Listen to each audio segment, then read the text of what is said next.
Think of this as like Australia's own Sahara Desert. Some of the sand dunes are over 30 meters high.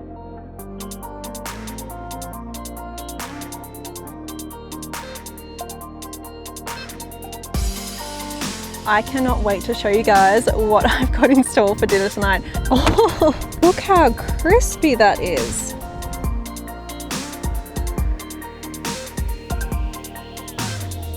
Someone was literally stuck on the water's edge, which is so scary. Obviously, I stopped to help them and see if there was anything I could do.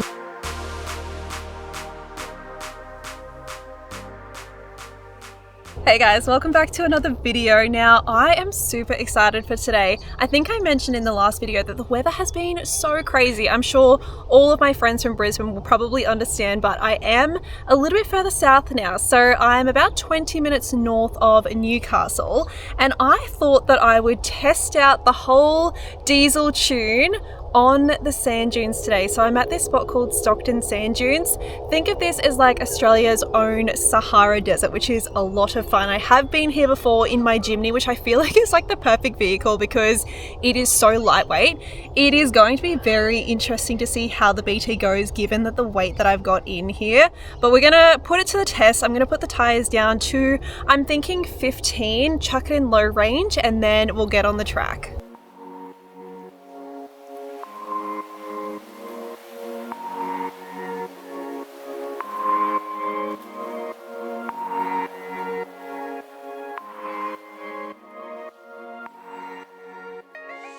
The tires are down now. I did decide to put them straight down to 15, which is probably on the lower side, but normally when I'm doing standard beach driving, I'll usually sit at around 20, 25, but I'm going to assume that these sand dunes are going to be very soft. Now, a little bit of a fun fact actually, so these sand dunes, it like spreads over like 4,200 hectares, but some of the sand dunes are over 30 meters high, which is terrifying, but also really exciting. It is midweek, so I have a feeling it's going to be pretty quiet in there. So we're going to jump in the car, head on in, and then I'm also going to be camping out in the dunes as well.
This is actually mildly terrifying because of obviously the glare from the sun. The sand dunes almost look like they drop off. Like right now I'm at the top of this sand dune, which is incredible. The wind has definitely started to pick up now. So I'm thinking we might drive all the way down to the Anna Bay end, find somewhere to chill out, hopefully a little bit more sheltered from the wind. And then, yeah, we'll come back up this way, which is exactly where our campsite is for the night. There's also a couple of buggies coming through, which I feel like that'd be so much fun.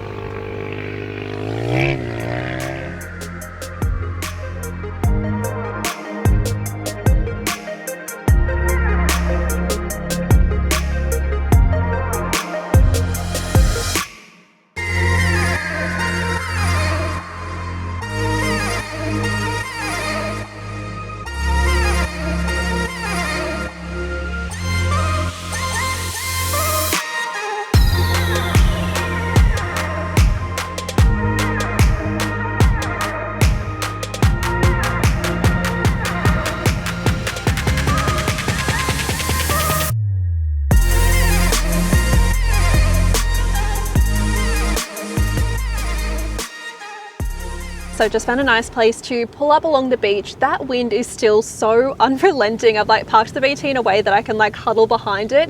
It is supposed to drop off after lunchtime, so I'm hoping that is the case. It's still pretty early in the morning. So I'm thinking I might just have some coffee, have some breakfast now, chill out for a little bit.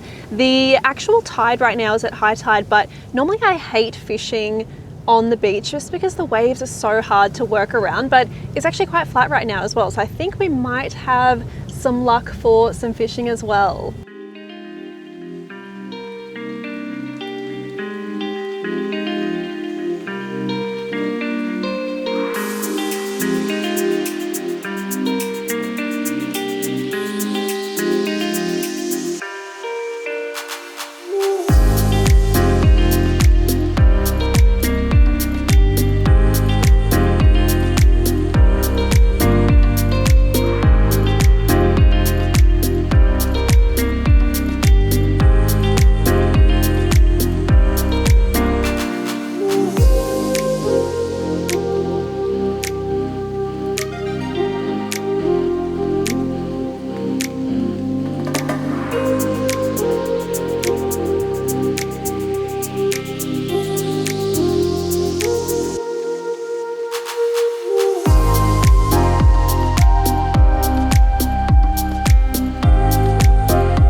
I've got to say, there is a lot of flies on this beach. You'd think that the wind would deter it, but I don't know. Outside of that, this is literally, like, I couldn't have picked a better day to come down to the beach. It is the most beautiful weather. I have actually driven up a little bit further north, so I've come closer to Anna Bay, and this section of the beach, there's like 32 kilometers you can drive on, but this section of the beach you can't drive on. The sand dunes right behind me here. So I thought we'd do a little bit of exploring before we backtrack back to camp.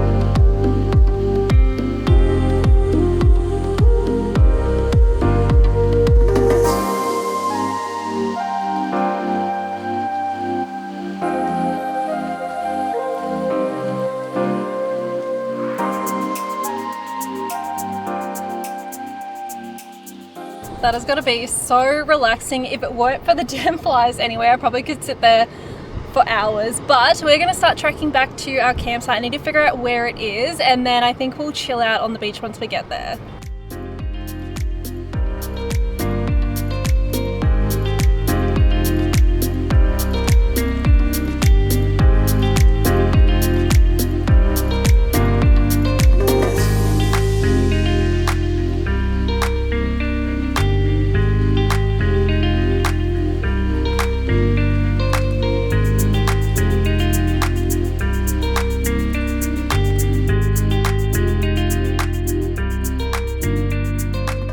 So right now the tide is actually coming in, and as I was coming out to the campsite, someone was literally stuck on the water's edge, which is so scary.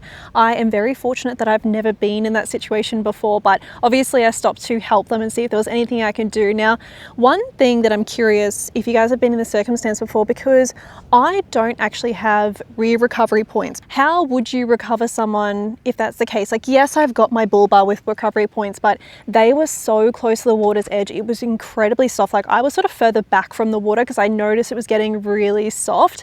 But if I had tried to reverse winch them out or recover them out, I just feel like I would have gotten stuck. Now, luckily, I say this, like, I would never leave someone there, of course. They had their tires literally at like 38 PSI. They didn't even drop their tires. They had no recovery gear. They didn't even have a working radio. So talk about bloody stressful. But we managed to just put their tires down to 15, and they got out straight away. So luckily that was a good save, but I think that that has sort of reminded me that I need to get a tow bar or just rear recovery points of some form, even just to obviously help other people when I can. But we've come out to the campsite. So I am in Orange Zone, site number 14. They're actually really spacious campsites. There's like one other person camped like up behind me, but otherwise good amounts of room. But I might actually set up first, then go for a little bit of a walk down to the beach, and then we'll cook up some dinner. I cannot wait to show you guys what I've got in store for dinner tonight. I feel like you guys might potentially laugh at me.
So we all know how much I love an appliance in the setup, and look, when you've got this much power, why wouldn't you? So I went out and got a air fryer, or at least a mini air fryer from Kmart, which I feel like it's a little bit ridiculous. It's a bit over the top, but it is so handy. You can pretty much use it as like an oven, which on the road, I feel like that's gonna bring so much ease of use, especially just day to day. And then it just means I can cook some really cool stuff in there. So I thought tonight we would try it out for the first time, or I've cooked some other stuff in here, but a little bit more serious. I was thinking about making a crispy pork belly, and I'm going to serve this with like Asian lettuce cups, which I'm pretty excited for. So this will take about an hour to get ready. So I'm thinking we'll get a head start cooking this now, get the fire going, and then hopefully that's all done before the sun sets.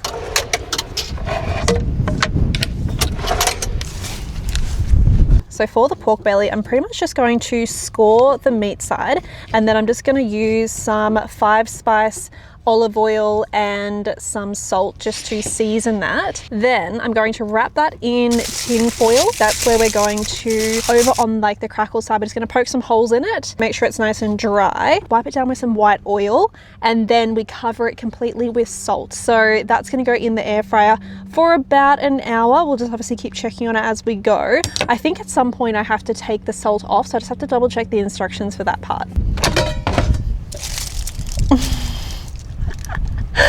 I literally just had one of those why am I like this moments. I didn't even think about the size of the air fryer. This is definitely not going to fit. So, okay, I'm going to cut this down to size and make sure it actually fits in there. All right, that is much better. And I also reread the instructions. So we're going to go 30 minutes at 180 degrees. And then after 30 minutes, we put it back in for 30 minutes. Only that time we actually remove the salt, and then it should be ready.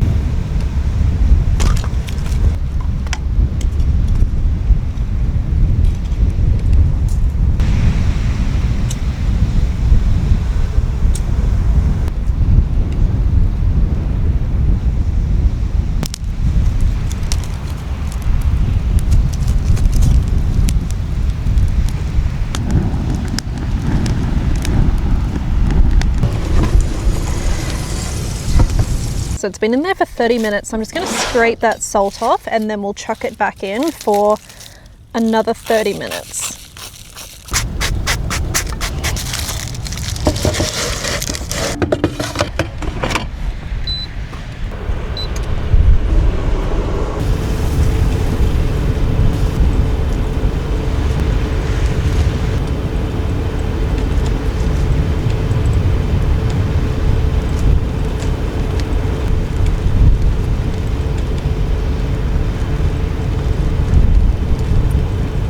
Now, I was supposed to be doing little lettuce cups, but I couldn't, for the life of me, pull apart the lettuce and keep it as a bowl. That's not a skill that I have apparently. So instead, I'm just gonna do it in like a bowl. So I've just diced up the lettuce. I've diced up some cucumber, some carrots. I'm going to put that in with the pork belly, top it with some sesame seeds and some sweet chili jam. It's super, super simple.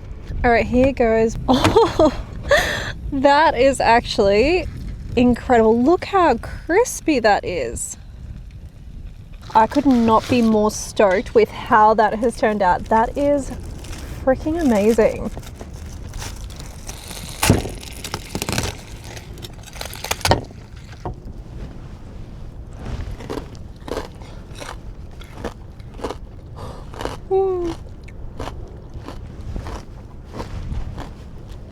That is so crunchy. Air fryer for the win. That is amazing.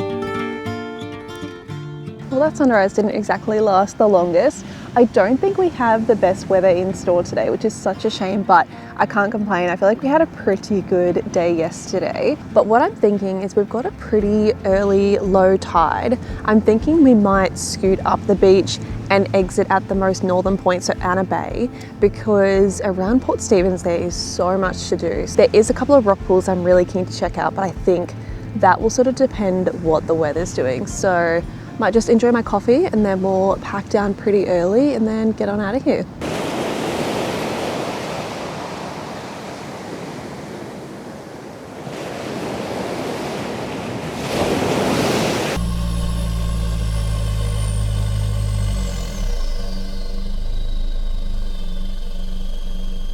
It would be rude not to check out the sand dunes one more time before we head off. That is seriously so freaking beautiful.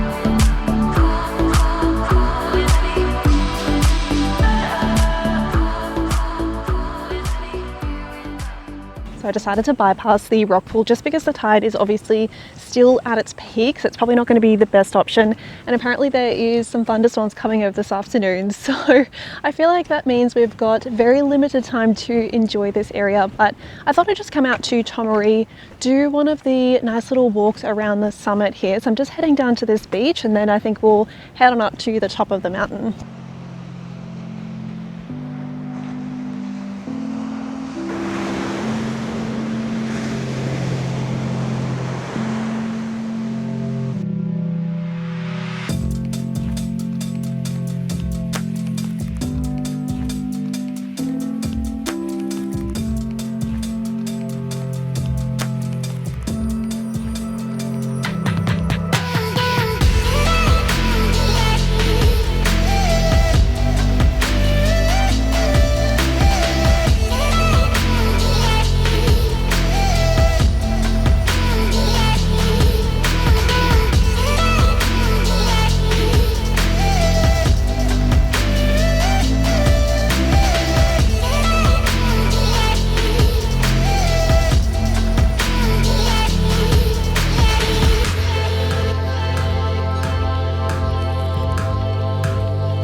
But guys, that wraps up this week's video. I'm gonna get out of here before that rain really sets in, and I do have a little bit of driving to go today, so we're heading a little bit further down south. Next week we are going to go and check out some really cool spots, so I will see you guys all next week.